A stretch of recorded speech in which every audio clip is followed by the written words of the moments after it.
I'm Katie Sewell, and this is A Bittersweet Moment with Tiffany Parks. Hello and welcome to the Bittersweet Life. I'm Tiffany Parks, and this is your midweek Bittersweet Moment. As you may have noticed on our social media page, I have been traveling recently. I spent the weekend in Ghent, Belgium, over Italy's June 2nd long weekend. And it was such an absolutely wonderful trip that I wanted to share a little bit about it with you. What struck me, one of the many things that struck me, was that there were hardly any Americans. It was pretty busy. There were lots of tourists there because it was a weekend in early June. The weather was beautiful, but hardly any of the tourists were American or were English speakers at all. And I really do think that, at least for people from outside of Europe, Belgium is really the best kept secret in Europe. I've been saying that since the very first time I visited Belgium back in 2008, which was also a very short trip in which I visited both Brussels and Ghent, this time just Ghent. And it's one of those towns that a lot of people go to for the day. It's a day trip type of a place. But if you go and you stay the night and stay a couple of days, and ideally, if you could be there midweek, I think you would experience an almost empty, especially at night, beautiful, adorable, quaint, and picturesque town. A lot of people know about Amsterdam. A lot of people rave about Amsterdam, and Amsterdam is great. I'm not going to say it isn't. But Ghent is kind of like a miniature version of Amsterdam. And when I say miniature, it's actually not that small. I had the impression that Ghent was a tiny, tiny town the first time I visited, probably because I was only there for about half a day. But this time I was there for 2.5 days, and I got to realize that it's actually not such a small place. It's definitely easy to maneuver, easy to get around. It's small enough that you can see it fully in a couple of days.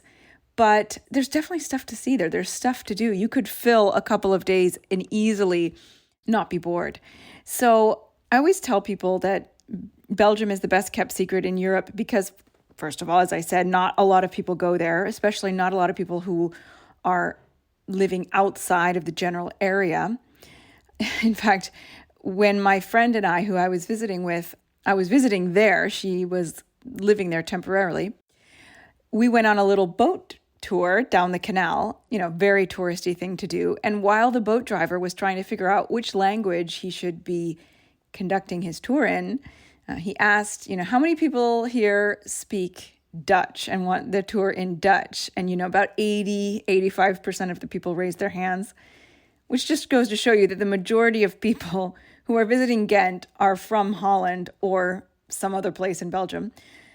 And, maybe about 10 or 12% of the people there wanted a tour in French. So they were from either France or Brussels.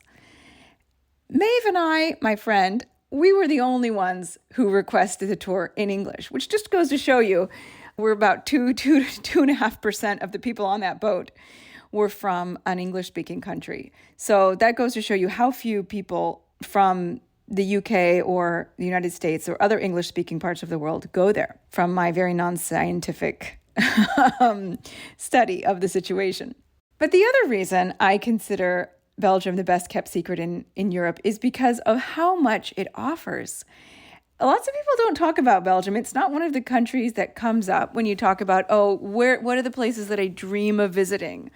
I dream of going to Italy. I dream of going to France or Spain. Those are kind of the top destinations in Europe, or perhaps London or Ireland or Scotland, if you're me.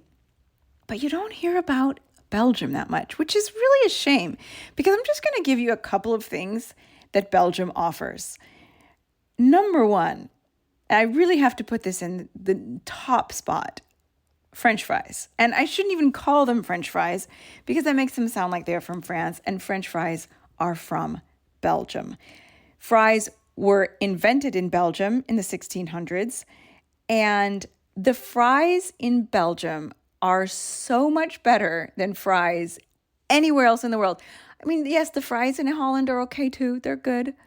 But the fries in Belgium are, just thinking about it is making me crave them. They do something to their fries that's just a little bit different. And I can't tell you what it is, but I would honestly go to Belgium just for the fries. Another thing Belgium offers, which is a little bit more well-known, is their chocolates. I would go out on a limb and say that Belgium makes the finest chocolates in the world. I'd say they're better than Swiss chocolates, personally. So there are chocolate shops all over the city, and I really think that they're also quite reasonable when it comes to price, especially if you're used to buying Swiss chocolates. So there's 2 reasons right off the bat. Honestly, I don't think you need any more reasons to visit Belgium for the fries and the chocolate. But there are more. Belgium was a major art center in the late Renaissance, just like Holland. But of course, back in those days, it was one country. There wasn't, there was no separation between Holland and Flanders. So a lot of the great artists that are working in Holland during the 1600s are also working in Belgium. So there are some amazing works of art, most famously the altarpiece, it's called the Ghent altarpiece of the Mystic Lamb, which I found out about it only because one of the listeners of this show said you cannot go to Ghent without seeing the Ghent altarpiece. And so we booked tickets, and it's really fun because it includes a virtual reality tour, and it's done really well. You've got your virtual reality headset on. A little bit painful, I got to say. They need to work on the technical side of it, the hardware side of it. It kind of gave me a headache, but it wasn't very long. It was well worth it because the medieval city was sort of recreated before your eyes, and you got to learn all the history of the paintings on this altarpiece and how they were destroyed, almost destroyed, I should say, so many times throughout history. It's a fascinating story, and the paintings themselves are absolutely exquisite and breathtaking. And that's another thing you need to see when you go to Ghent. You need to do and visit the churches as well. Now, I have not been to Bruges. Bruges is a similar city to Ghent. It's a more famous town as far as the adorable little Belgian medieval towns. So I'm not saying go to Ghent and don't go to Bruges. Hey, if you've got the time, why not go to both? But I assume that Bruges also has some amazing works of art and some amazing churches, because Ghent certainly does. And the Gothic churches there are absolutely unreal and beautiful and full of stained glass and soaring architecture. So on a food side as well as on a cultural side, Ghent really does have you covered, as I would imagine all of Belgium does. There's also just the delightful architecture. I compared Ghent to Amsterdam at the beginning of this mini episode. It's like a miniature version of Amsterdam. It has the same gabled house fronts that are just ridiculously picturesque.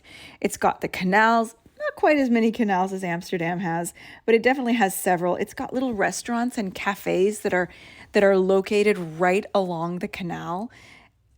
It's just, to sit at one of those little canal front restaurants on a spring or early summer evening with the wind blowing and the late sun, because of course the sun doesn't go down until about 10 p.m. in Belgium in the summer. I just can't think of anything better. There's a lot of foreign international cuisine that is great, and amazing shopping as well, if you're into that. And like I said, really not that crowded. Yes, there were tourists. Of course, there are going to be tourists in that time of year on a weekend. But in the evening, it was really not crowded, and I would imagine midweek as well. So this is me telling you, when you're planning your next European trip, don't forget about Belgium. There's some other things that come from Belgium that not a lot of people realize. Jacques Brel.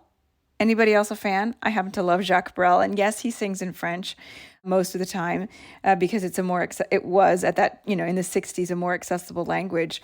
But he is from Flanders.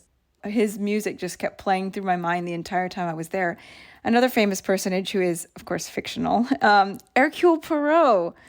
Bring along a copy of your favorite Agatha Christie novel and read it in Belgium, knowing that Hercule Poirot is from there, at least fictionally. And last but not least, the Smurfs are from Belgium. I mean, come on. Did you know that? I'm guessing 9 out of 10 of you listening did not know that the Smurfs are from Belgium. So Belgium, it is Europe's best kept secret. And if you're going to go to Belgium, do yourself a favor and go to Ghent. Thanks so much for listening. Bye.